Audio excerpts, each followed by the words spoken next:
Dear students, आज हम junction diode के बारे में स्टडी कर रहे हैं। जंक्शन डायोड पी और एन टाइप सेमीकंडक्टर मटेरियल को मिलाकर बनता है। जैसा कि that is the symbol of the diode. Diode का एक ये सिंबल है, ये एनोड होता है डायोड में और that is called the cathode. तो जब हम एक पी और एन जंक्शन को रख देते हैं तो दो तरह के केस हो सकते हैं, फॉरवर्ड बायस पीएन जंक्शन और रिवर्स बायस पीएन जंक्शन। तो फर्स्ट हम फॉरवर्ड बायस पीएन जंक्शन के बारे में देख रहे हैं।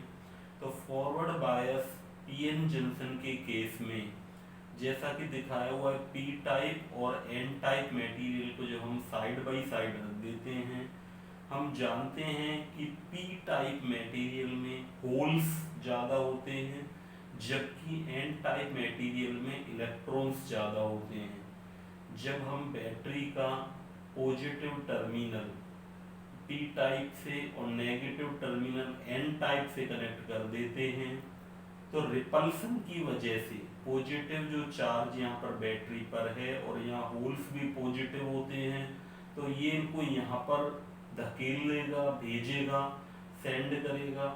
इसी तरह से जो नेगेटिव टर्मिनल है ये इलेक्ट्रॉन्स को रिपेल करेगा।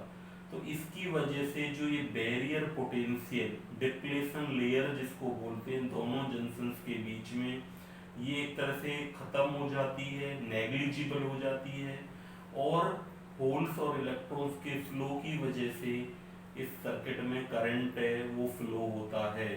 तो फॉरवर्ड बायस की कंडीशन में डायोड में करंट फ्लो होता है। अगर हम इसको रिवर्स बायस कर दें तो क्या होगा कि हमने क्या किया कि पी और एन जंक्शन और बैटरी को उल्टा कर दिया। अब हमने रिवर्स बायस के केस में नेगेटिव टर्मिनल बैटरी का पी साइड से और पॉजिटिव टर्मिनल एन टाइप से कनेक्ट कर दिया। इसकी वजह से अब जो नेगेटिव टर्मिनल होगा वो पी टाइप के होल्स को रिपेल करने की बजाय अट्रैक्ट करेगा और वो इधर की तरफ मूव करेंगे, ना कि जंक्शन की तरफ। और इसी तरह से जो पॉजिटिव टर्मिनल होगा वो रिपेल करने की बजाय अट्रैक्ट करेगा इलेक्ट्रॉन्स को और वो इलेक्ट्रॉन्स हमारे यहाँ पर फ्लो नहीं हो पाएंगे। तो इस वजह से हमारी एक डिप्लेशन लेयर बन जाती है जहाँ पर ये होल और इलेक्ट्रॉन चार्ज इकट्ठे हो जाते हैं और हमारा करंट है वो फ्लो नहीं होता, वो इस डिप्लेशन लेयर को क्रॉस नहीं कर पाता। तो इस तरह से रिवर्स बायस जंक्शन में बहुत माइन्यूट करंट फ्लो होता है, जबकि हमारे फॉरवर्ड बायस जंक्शन में मिली एम्पियर रेंज में और रिवर्स बायस में माइक्रो एम्पियर रेंज में करंट फ्लो होता है। अगर हम डायोड की कैरेक्टरिस्टिक्स को देखें तो डायोड की फॉरवर्ड बायस में हमने एक्स एक्सिस पर V और वाई एक्सिस पर I, इसी तरह से यहाँ पर ये -I और -V। जब हम फॉरवर्ड कैरेक्टरिस्टिक्स ड्रॉ करते हैं तो ये देखिए कुछ देर तक जब हम वोल्टेज को बढ़ाते जा रहे हैं लेकिन करंट हमारा बढ़ नहीं रहा, आउटपुट में हमारा करंट नहीं बढ़ रहा, इस वोल्टेज को नी वोल्टेज बोलते हैं। ये जो कि सिलिकॉन के लिए 0.7 वोल्ट होती है और जर्मेनियम के लिए 0.3 वोल्ट होती है। तो यहाँ पर बताया कि नी वोल्टेज के बाद ये डायोड में एकदम शार्प ये वोल्टेज बढ़ाने के बाद करंट तेजी से बढ़ता है।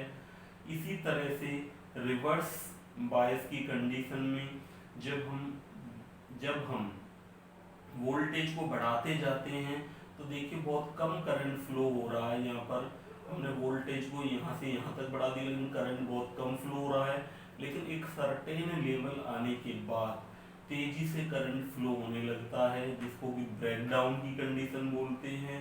इसमें दो तरह के ब्रेकडाउन्स प्रेजेंट होते हैं जिनको कि हम अवलांचे ब्रेकडाउन और जीनर ब्रेकडाउन बोलते हैं। तो इनिशियली अवलांचे ब्रेकडाउन होता है, ये प्रॉपरली शार्प नहीं होता और इंक्लाइंड लीनियर ग्राफ होता है। After breakdown small increase in reverse voltage causes more sharp current gradually. तो ये यहाँ पर जो इनिशियल में जो होता है वो that is the called the avalanche breakdown, और आफ्टर दैट लीनियरली जो करंट हमारा तेजी से बढ़ता है that is called the Zener breakdown. ये डायोड की हमारी फॉरवर्ड और रिवर्स कैरेक्टरिस्टिक्स है। ये हमारे पीएन जंक्शन डायोड फॉरवर्ड और रिवर्स बायस में है। अगर आपसे पूछा जाता है कि भाई डायोड है किस तरह से हमारा फॉरवर्ड बायस में रिवर्स बायस में वर्क कर रहा है, डायोड की कैरेक्टरिस्टिक्स ड्रॉ करिए, तो आप इसको इजीली कर सकते हैं।